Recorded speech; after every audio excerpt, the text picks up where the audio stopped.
Baik, terima kasih Bapak Ibu sekalian. Saya akan memaparkan kurang lebih 30 menit. Saya coba pasang timer biar nggak kelewatan.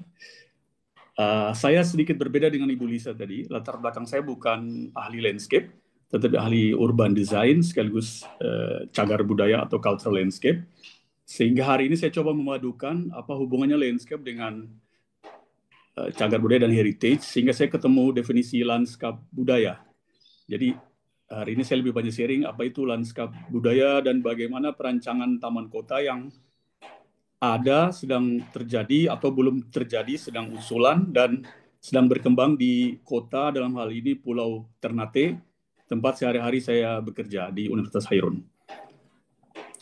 Mengawali slide ini saja saya sudah menampilkan sebuah sketsa permukiman Pulau Ternate yang akhir-akhir ini semakin padat bangunannya, bisa terlihat di layar Bapak Ibu sekalian, yang permukimannya semakin merambah atau semakin menanjak. Orang Ternate bilang semakin naik-naik gunung. Jadi rumah-rumah ini semakin hari semakin naik ke arah gunung dan semakin terbatas ruang terbukanya. Jadi dalam hal ini saya banyak bercerita dari aspek urban design, bagaimana melihat lanskap budaya dan rancang taman kota yang studi kasus. Saya akan bawa 3 kasus taman kota, baik sedang usulan, sudah dibangun, maupun sedang belum dibangun sama sekali. Saya mulai dari cerita sedikit tentang Kepulauan Maluku, karena kita adalah Ikatan Peneliti Lingkungan Binaan. Kami diberi kepercayaan untuk bersama teman-teman di wilayah kerja Kepulauan Maluku. Jadi kalau Bapak Ibu mendengar kata Maluku, akhir-akhir ini atau belakangan sesudah Indonesia merdeka, konotasinya memang fokus ke Provinsi Maluku yang ibu kotanya Ambon. Tapi yang dimaksud dengan Kepulauan Maluku di sini adalah wilayah geografis yang secara kultural sudah terbentuk ratusan bahkan ribuan tahun lalu. Yang di peta ini diberi highlights warna biru yang lebih gelap. Paling utara ada Pulau Morotai, sementara paling selatan ada Pulau Tanimbar, Leti, Pulau Kisar, dan seterusnya. Dan semua wilayah ini akan kita ceritakan secara singkat dalam hal ini yang akan dikaji oleh teman-teman IPLBI di Koordinator Wilayah Kepulauan Maluku. Jadi pada kesempatan ini kami juga mengajak Bapak Ibu sekalian, para peneliti perancang, baik arsitek maupun landscaper, atau urban designer, atau perencana kota, dimanapun berada di seluruh penjuru dunia, jika ada kegiatan yang lokusnya di Kepulauan Maluku, tidak perlu segan-segan untuk mengontak kami, dan kami bisa bantu untuk berkolaborasi, karena wilayah ini cukup luas Bapak Ibu sekalian, yang membentang dari barat ke timur tuh tersebar antara Sulawesi dan Papua, sementara dari timur laut sampai selatan itu mulai ke utara kita ketemu Mindanao, dan ke selatan kita langsung ketemu Laut Arafura, sebentar lagi sudah ketemu Australia. Ini wilayah kajian yang sangat luas dan beragam, sehingga tidak boleh kita bekerja sendirian, sangat dibutuhkan untuk kolaborasi lintas bidang ilmu. Bagaimana dengan kehidupan manusia di kepulauan ini? Kepulauan ini sudah ada manusia sejak kurang lebih zaman es atau 30.000 tahun lalu. Rasnya adalah Mongoloid dan Austromelanozoid, kemudian berkembang sampai pada bangsa Austronesia. Untuk wilayah Kepulauan Maluku sendiri, kita punya ragam suku bangsa. Di utara kita punya kurang lebih 37 sampai 50 suku jika ditotalkan. Kemudian jumlah pulaunya juga sangat banyak dan punya ragam falsafah hidup. Sebagaimana Ibu Lisa tadi cerita, ada Jojaro, Ngongare, ada Sabua, dan seterusnya. Itu adalah kata-kata yang sangat lazim kita temukan di wilayah kepulauan yang karena bahasanya saling mempengaruhi satu sama lain. Sebut saja sebuah ritual yang sangat menarik. Saya hanya menampilkan yang ada di Ternate, biar saya ceritanya lebih asik karena ini kegiatan yang sering saya ikuti. Di Ternate kita punya ritual Kololi Kie Motengolo, atau mengitari pulau dari laut. Inilah bagaimana inspeksi landscape budaya itu sendiri. Bahwa landscape bukan hanya ada di darat, tapi kita juga ada di laut, atau boleh kita bilang waterscape. Jadi di laut juga kita punya tatanan tata ruang tersendiri.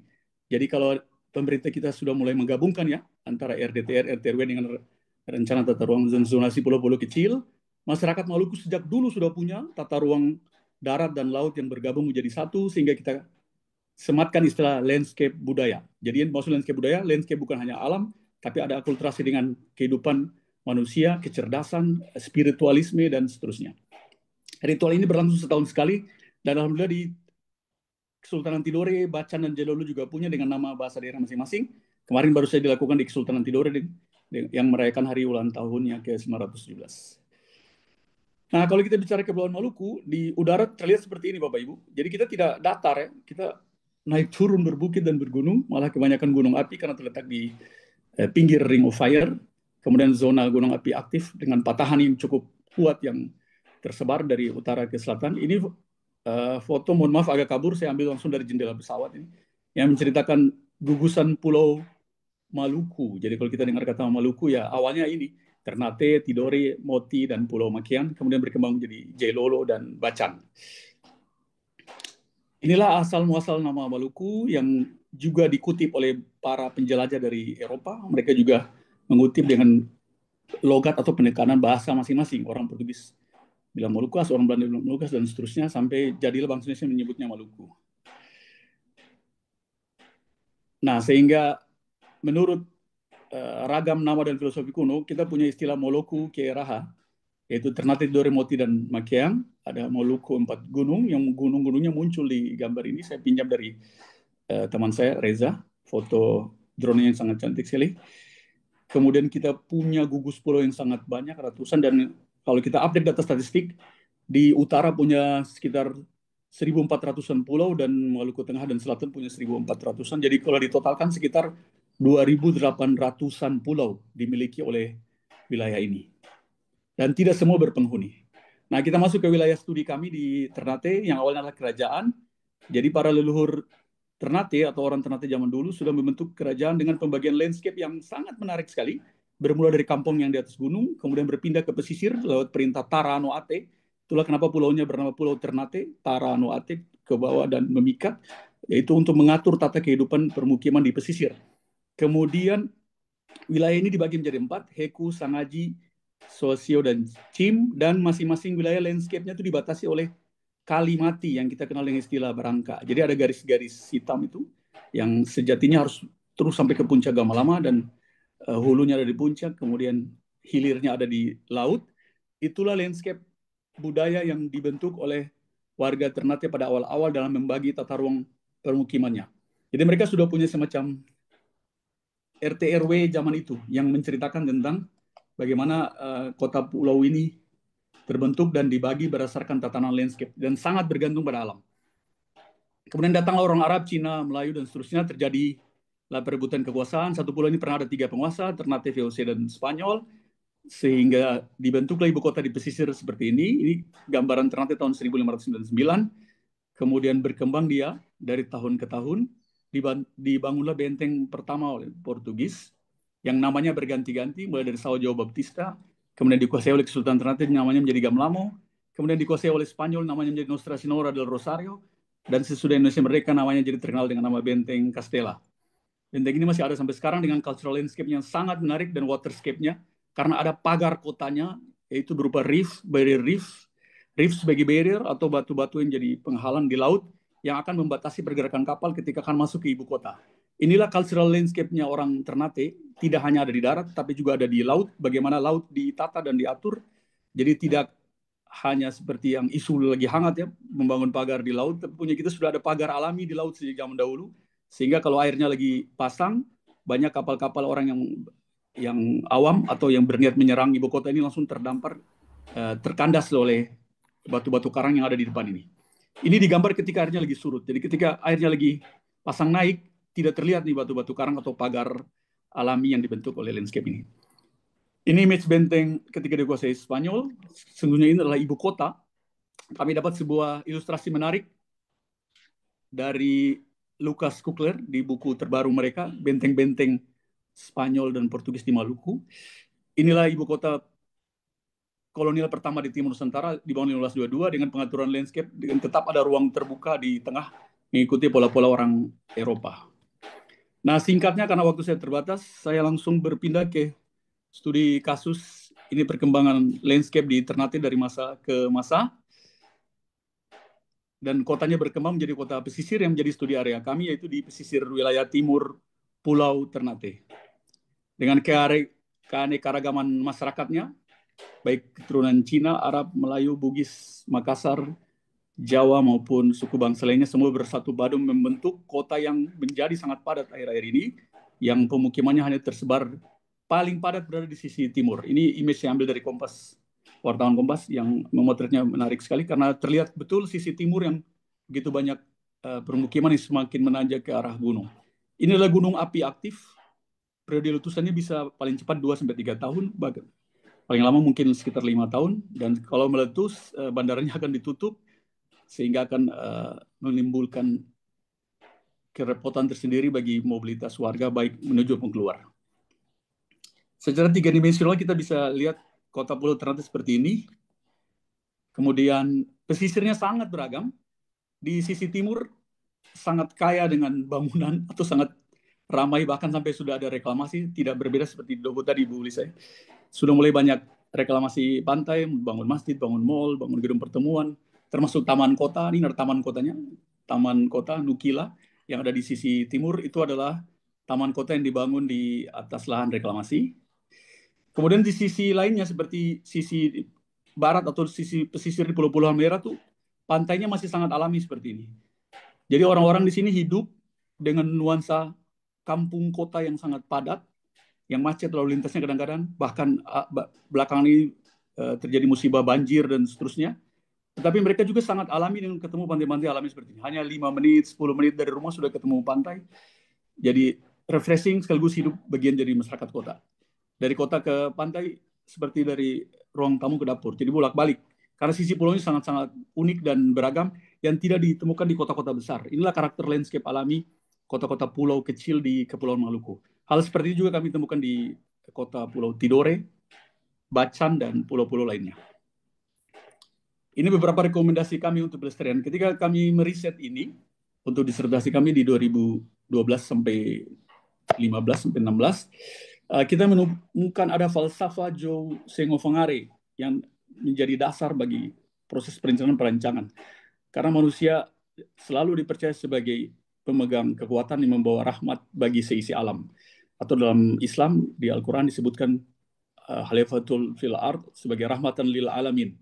Nilai-nilai lokal ini sangat dipegang oleh Kesultanan Ternate, sehingga sangat sayang jika perancangan taman, ruang terbuka dan lain mengabaikan nilai-nilai lokal seperti ini. Kita lihat buktinya. Sejak 2012 sampai 2016, kami sudah melakukan pemetaan historical urban landscape dengan pendekatannya, disponsori oleh Kerajaan Belanda dan Universitas Hairun Bapeda Kota Ternate. Workshop ini kami petakan historical urban landscape seperti ini di laporannya. Bisa dibaca, ada di website online PDF-nya. Kalau berminat saya bisa kirim linknya. Di sini kami temukan berbagai macam ruang potensi sekaligus ruang terbuka view dan vista dari gunung ke laut yang menjadi landasan perencanaan. Nah, mari kita bedah satu-satu dalam hal ini karena waktu terbatas. Saya hanya angkat 3 kasus yang studi desain yang kami terlibat di dalamnya, baik sebagai perencana maupun sebagai tim leader. Yang pertama adalah kami diundang oleh warga yang tergabung dalam Ikatan Pedagang atau UMKM di kawasan Dodokuali. Kawasan Dodokuali ini adalah kawasan ruang terbuka atau tamannya Keraton atau halaman depannya Keraton Kesultanan Ternate. Waktu kegiatan itu adalah tahun 2017. Jadi ketika kami kembali dari studi S3 di 2017, kami diundang untuk partisipatif desain. Jadi ini murni partisipatif desain, bukan proyek pemerintah, melainkan keinginan warga untuk menata tempat berjualnya. Karena ada semangat dan keinginan besar dari warga, maka kami dampingi sebagai dosen dan peneliti, sehingga kami mencoba merumuskan konsep. Konsep ini bermula dari permasalahan. Halaman depan keraton waktu itu sangat tragis ya masalahnya, karena terbengkalai dengan sampah dan reklamasi yang tidak kunjung tuntas di 2012 sampai 2017. Ini saya foto di sesudah reklamasi 2012. Awalnya ada taman kota sebelah sini, kemudian terbengkalai, tidak terurus, akhirnya jadi seperti kumuh kelihatannya, dan sangat memprihatinkan. Masyarakatnya yang bangkit duluan dan meminta kami untuk memberi masukan. Meskipun proyek ini tidak sampai dibangun ya, karena masih tarik ulur, seperti kata Pak Susilo, ada tangan-tangan yang tidak terlihat yang berkuasa di balik tersedianya ruang publik. Nah, itu kami mengalaminya di sini. Ada tarik ulur antara pihak Kesultanan dan pihak pemerintah Kota Ternate, sehingga proyek ini tidak berjalan sampai sekarang. Namun alhamdulillah kami berhasil merumuskan konsepnya. Nah, mengutip pesan dari Bapak Landscape Dunia, Bapak Old, Dia menyampaikan bahwa landscape itu diatur bukan hanya untuk keindahan, tetapi bagaimana spirit manusia, jiwa, dan ketenangan menghadapi. Nah, Bapak Ibu bisa bayangkan di Ternate setiap hari orang lihat sunrise seperti ini. Ini pandangan dari Taman Dodoko Ali menyambut matahari terbit persis di halaman depan Keraton Kesultanan Ternate. Sisi lautnya, yang kita rancang adalah sisi bagian daratnya. Dengan alur pikir seperti ini, kita mengusulkan ada kegiatan edukatif, rekreatif, ekonomi, pertunjukan seni budaya, hiburan, dan olahraga, sekaligus sebagai ruang mitigasi tempat berkumpul darurat ketika terjadi bencana. Kenapa konsep ini muncul? Karena sehari-hari taman itu juga sering digunakan waktu itu ya untuk festival tahunan yang disebut dengan pesta kampung atau legugam. Jadi Kesultanan butuh tempat untuk legugam, sementara masyarakat butuh ruang untuk ekspresi, untuk rekreasi, dan UMKM atau pedagang butuh penambahan nilai ekonomi di situ. Jadi bagaimana kita menjembatani keinginan satu dengan yang lain yang terpadu. Maka kami usulkan konsep seperti ini, ada sistem keterkaitan dan terpadu antara fungsi dan bentuk, dengan tetap mengutamakan ruang tidak terbangun. Jadi ketika kita berbicara landscape, jangan hanya membayangkan ruang terbangun, tapi di situ juga ada hadir ruang-ruang yang tidak terbangun. Konsepnya seperti ini, secara skematik desainnya. Jadi kita menjaga garis sumbu imajiner antara keraton dan laut yang tidak terputus. Kemudian penyediaan ruang terbuka untuk legugam, pementasan, kuliner, dan seterusnya. Dengan amphitheater, penanaman kembali pohon, menjaga pandangan, dan tidak banyak bangunan baru. Studi desain yang kedua adalah landscape di dalam halaman keratonnya. Nah, proyek ini kami terima di 2023, swadaya kerjasama PUPR dengan Universitas Hairun. Nah, ini landscape keraton di awal abad ke-20, sangat cantik sekali dengan tatanan tanaman, tumbuhan, sampai ke gunung, terlihat seperti ini keratonnya. Dan ini kondisi di 2023. Banyak sekali usulan kegiatan yang diminta oleh Kesultanan maupun masyarakat adat, dan kami coba rumuskan beberapa. Akhirnya yang kita bangun perlahan itu adalah di ruang B ini, atau landscape baru di sisi utara keraton dengan pendopo baru. Dan ini yang terjadi, kami merancang landscape sebagai dukungan ritual masyarakat adat, karena di Ternate ada ritual bunga rampe, ini jenis-jenis tanaman bunganya. Kemudian jenis-jenis tanaman ini kita implementasikan ke landscapingnya seperti ini. Jadi muncul pandan, melati, mawar, kemboja, nilam, teh-tehan, kenanga, dan rumput-rumputan yang mewarnai halaman keraton, sehingga ibu-ibu yang untuk membuat bunga rampe tadi tidak sulit mencari bunga-bungaan atau persembahan untuk wangi-wangian di keraton. Karena ritual ini membutuhkan banyak bunga dan dilakukan seminggu 3 kali. Kurang lebih image-nya seperti ini, sisi utara dan selatan keraton. Dan alhamdulillah ini sudah terbangun. Jadi Bapak Ibu kalau ke Ternate bisa lihat hasil landscape ini dengan pendopo baru yang ini. Dan landscape depan yang terbuka. Ada di utara sebelah kanan dan di selatan sebelah kiri. Dan yang terakhir, studi desain ketiga, kami diminta untuk mengerjakan usulan bangunan taman kota di selatan Benteng Oranye dengan kondisi existing seperti ini. Jadi ada 3 buah bekas bangunan taman kanak-kanak di masa awal kemerdekaan yang dibongkar, dirobohkan, kemudian akan dibangun kembali dengan pendekatan keberlanjutan. Kami usulkan konsep sarana rekreasi, olahraga, edukasi untuk mengenal alam, flora, fauna, karena bangunannya sendiri adalah sebagai pusat sains untuk mempelajari temuan-temuan Alfred Russel Wallace. Makanya nama kegiatan Observatorium Alfred Russel Wallace di Ternate, seorang naturalis Inggris yang sangat terkenal yang menginspirasi Charles Darwin untuk menemukan teori evolusi. Dia menulis suratnya dari Ternate dan menggemparkan dunia dengan teori evolusinya Darwin. Disinilah dibangun observatoriumnya dengan taman atau landscape yang berkelanjutan, persis terletak di sisi selatan Benteng Oranye. Yang terakhir kami tutup dengan undangan kepada Bapak Ibu sekalian, karena kita berasal dari Ikatan Peneliti Lingkungan Binaan Indonesia, Koordinator Wilayah Kepulauan Maluku. Kami mengundang Bapak Ibu sekalian di forum yang berbahagia ini atau dimanapun siapapun yang nanti menonton sesudah ini rekamannya. Mari kita kolaborasi riset atau melakukan pengabdian masyarakat dengan kami menawarkan konsep pulau kecil potensi besar, yaitu yang ada di Pulau Gunung Api Aktif Ternate, dengan studi kasus daerah rawan bencana, KRB-nya berupa Kalimati atau Barangka yang sangat berpotensi, baik banjir, sampah, maupun ruang-ruang ekonomi yang terbengkalai seperti hutan bakau yang terlantar di pusat kota, dengan pendekatan konsep keberlanjutan yang sudah kami tawarkan dengan permasalahan yang ada. Demikian presentasi singkat kami, kenapa diakhiri dengan promosi dan penawaran, karena kami percaya, menurut orang Ternate, kita hidup itu bagaikan kumbang di padang rumput, tumbuh hidup terpencar. Mari kita berhimpun dalam satu genggaman bagaikan hiasan setangkai kembang. Terima kasih. Assalamualaikum warahmatullahi wabarakatuh.